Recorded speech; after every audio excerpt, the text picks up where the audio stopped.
سوال ان کا یہ ہے کہ حیض والی عورت پڑھا ہوا تیل وغیرہ استعمال کر سکتی ہے درد کا، یا پڑا ہوا پانی کو چھو سکتی ہے یا نہیں۔ اکثر ہماری خواتین کے اندر اس طریقے کی غلط فہمی عام ہوتی ہے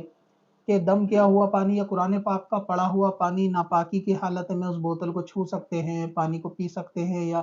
درد کے لیے تیل استعمال کر سکتے ہیں یا نہیں کر سکتے۔ تو حیض والی عورت یا ناپاک آدمی ایسی صورت میں ان چیزوں کو چھو سکتا ہے، اس میں کوئی حکم سخت نہیں ہے،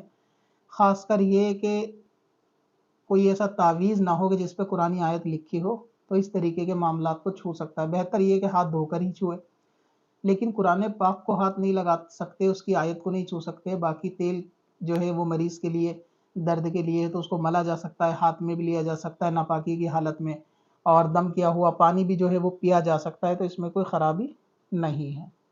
اب اپنی قضا عمری نمازوں کا حساب لگانا ہوا اور بھی آسان۔ وزٹ کریں qazakalculator.smswarsi.com پر اور اس کیلکولیٹر سے اپنی تمام قضا نمازوں کا حساب منٹوں میں کریں اور ڈاؤن لوڈ بھی کریں۔